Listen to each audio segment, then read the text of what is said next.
moi j'ai ça comme souci.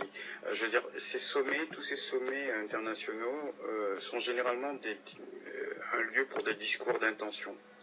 Et des discours d'intention, c'est beau, ce sont des effets d'annonce, ce sont des prises d'engagement, entre guillemets, pas trop solides. Mais nous, au niveau de la communauté, en tant qu'individu, en tant que partie prenante de cette planète qu'on voudrait dans le futur, nous pouvons, nous, amener des actions.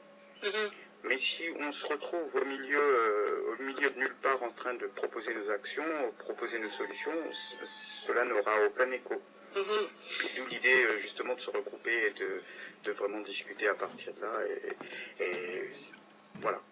9h50 ici sur Radio Maurice. Je vous rappelle que nous recevons aujourd'hui 2 représentants de One Future, One Planet, un collectif, on va dire, qui vient de voir le jour depuis le mois de février, donc encore un bébé, mais qui se met debout tout seul, puisque jusqu'à maintenant, jusqu'au mois de juin, ça va, vous défendez. Alors justement, parlant de défense, parce qu'on n'a pas vraiment beaucoup de temps, qu'est-ce que vous comptez faire? Quelles sont les causes que vous défendrez à venir? Les causes, c'est ce que vous disiez en début d'interview, c'est nous en fait on évolue avec une seule question en tête. Il se passerait quoi si demain on vous disait qu'on n'a plus que 12 mois pour sauver la planète? Oui, c'est vrai. Vous feriez là, quoi, j'aurais réagi. J'aurais agi. Eh ben voilà, vous avez compris. Il faut agir. Notre leitmotiv, c'est ça. On se dit tous maintenant que on est aujourd'hui à un point et que demain quelqu'un vient nous dire, vous savez quoi, dans 12 mois, si on n'agit pas, on n'a plus de planète. Mais comment vous allez faire justement pour faire agir il ne s'agit pas d'agir comme ça, d'agir chacun en tant qu'individu, parce que trop d'actions dans le vide, ça ne génère rien. Oui, mais comment on fait? Donc voilà, nous on propose des cadres de discussion. Qu'est-ce que vous proposez? Alors voilà, il y a deux aspects en fait sur une planète. Tout à l'heure Alain disait justement, on prend beaucoup de décisions mais on n'a pas beaucoup d'actions. Et c'est justement ce qu'on ne veut pas. Nous on se réunit avec les Global Dialogues qui sont en fait la partie réflexion de la problématique. Et une fois que ces dialogues-là ils sont terminés, les gens qui sont dialogues, eux, prennent des actions. Donc on est en train d'essayer de réformer, pas de réformer, mais de voir comment on peut modifier les systèmes éducatifs pour faire en sorte que les gens puissent être impliqués beaucoup plus dès leur plus jeune âge. Qu'est-ce que vous appelez éducation? C'est-à-dire les enfants? Exactement. Les enfants et l'éducation à tous les niveaux. Mais commencez par les enfants déjà. Bien sûr.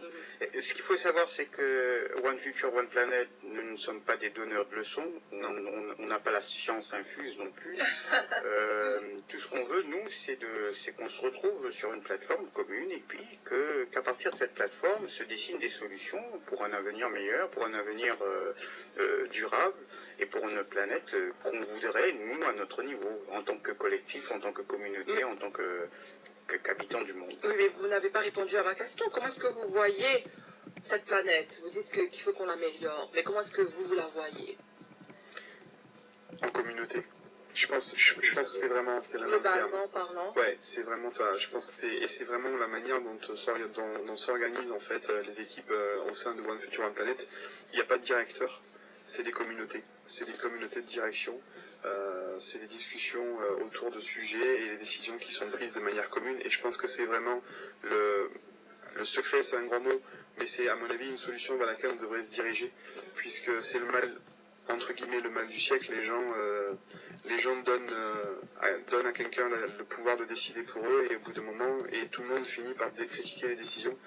Donc ça veut dire que soit les gens se sont pas assez impliqués dans les décisions, soit dans l'équation, il y a quelque chose qui n'a pas fonctionné comme il fallait.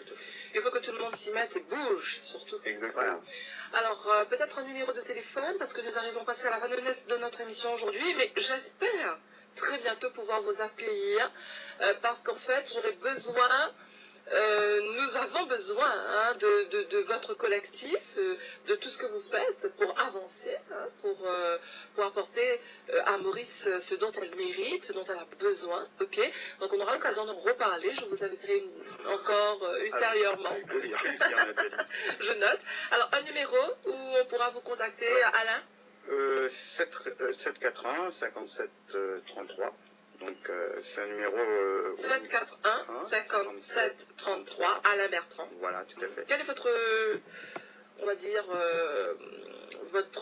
la pierre que vous apportez à One Future One Planet, comment est-ce qu'on peut vous appeler? Vous êtes tout simplement membre du collectif. Voilà, je préfère ça. Donc, moi, j'amène l'eau au moulin.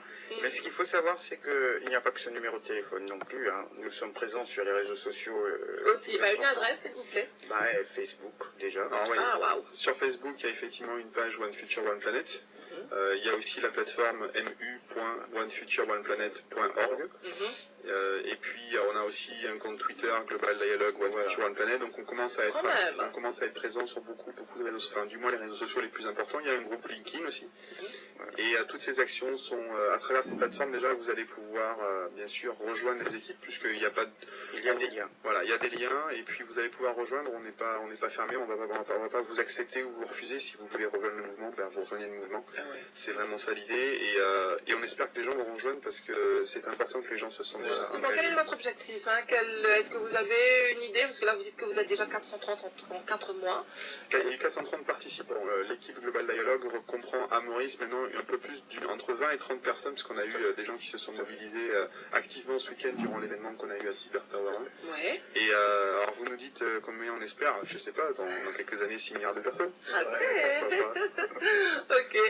C'est tout le malheur que je puisse vous souhaiter. En tout cas, merci d'être venu nous revoir ici chez Radio Maurice. Non, je vous en prie, c'est un vrai plaisir. Merci Nathalie. Non, c'est un vrai plaisir. Je vous promets de vous inviter très prochainement sur les ondes de la radio, parce qu'il faut qu'on en parle, il faut continuer à sensibiliser, à conscientiser la population de l'impact des activités, on va dire, humaines, si on n'agit pas là. En 2012. Voilà, vous avez exactement résumé. C'est maintenant jamais. Merci beaucoup, messieurs. Merci à vous, Nathalie. À très bientôt. Bye bye.